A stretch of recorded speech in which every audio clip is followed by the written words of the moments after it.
And now we're going to be talking about the follow-up. And I wanted to share with you some statistics that were really eye-opening to me.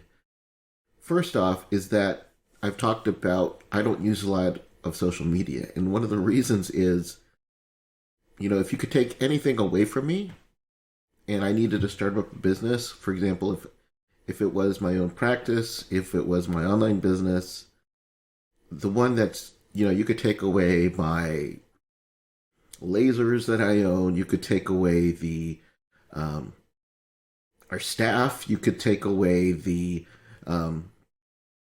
all of the IT that I own.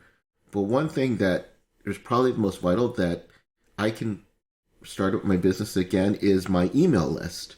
So in this case, like my patient database, my email database is where, as long as I have that, I always have the opportunity to start my business over.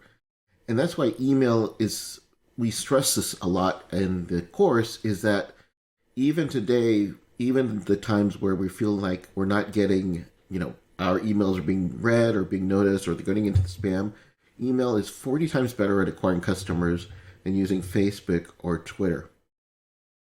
And then the also important aspect of the follow-up is that, this is a statistic they view with salespeople, but you can apply it to here. 92% of sales are closed on the phone.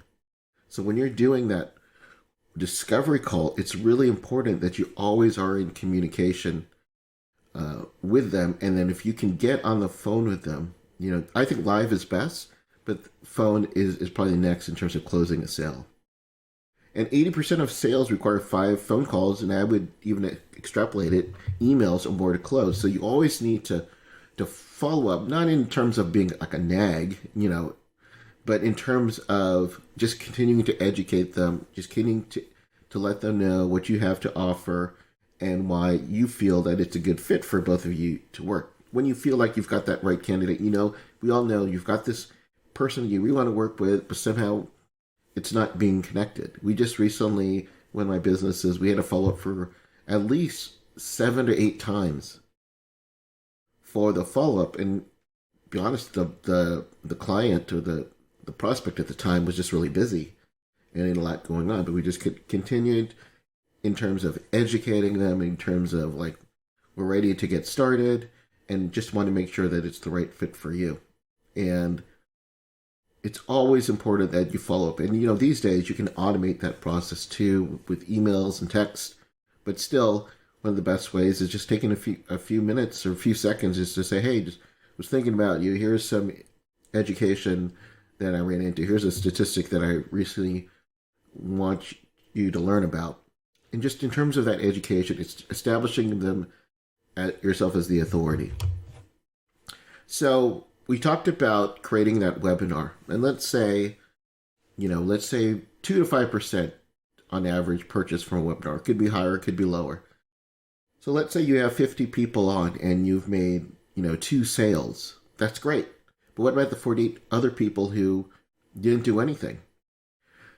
Now, first off, let's say there was like 150 people signed up with a webinar, maybe 50 people showed up. What do you do for the 100 people who didn't show up? Well, what you can do is those who signed up but they didn't watch the webinar, you can send them the replay. And so you want to make sure that they've got the replay out there. For those who watched the webinar but didn't perform a call to action, so let's say, again, 2 people purchased, 48 people did not, whatever that call to action, whether it's a purchase or maybe at the end of the webinar you set up a discovery call, send them an email, just a follow up for the 48 people who didn't, sign up. And here's a sample email that I want to share with you. Here's a simple one. Again, I didn't grade this email, but just gives you an idea of what kind of works for us. Is, hey, what did you think about whatever your event is called? I like to personalize it. I hope you enjoyed your webinar. I wanted to follow up with you with a product or opportunity we mentioned on the presentation. If it fits your needs, I would love for you to set up a call and see how I can help you. Please know if there's anything else that interests you during the presentation, or if there's anything else I can answer for you here. Thanks again for attending our webinar. Here's our contact information.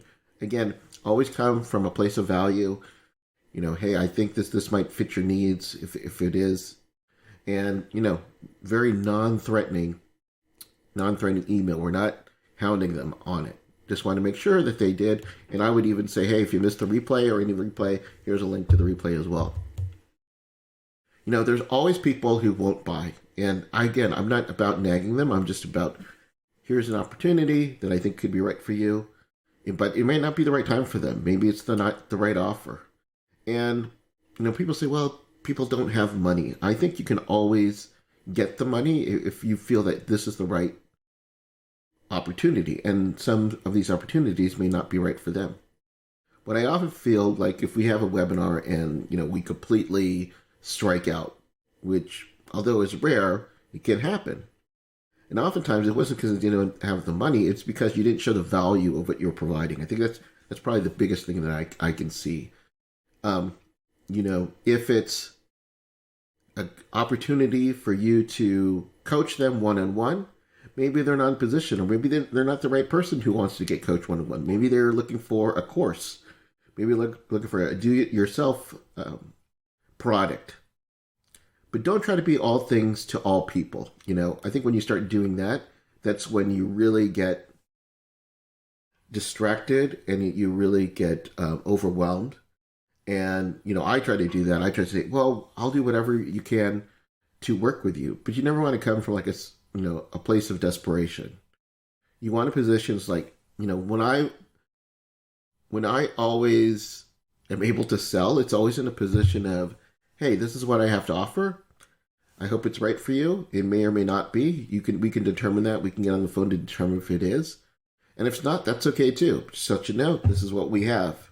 And that's probably not the best way to do it. I'm not priding myself with my sales skills, but I don't like to use cheap tactics. I don't like to use, although we use methods such as urgency and scarcity to prompt them, to take advantage of it. I don't, try, when you try to come from a sense of desperation, people can kind of feel it. And I know it can be tough, especially when you're first starting out and you want to get those few clients and you've got the perfect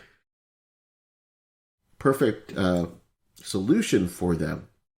But again, there'll always be people who won't buy from you for whatever reason that is. And that's okay too.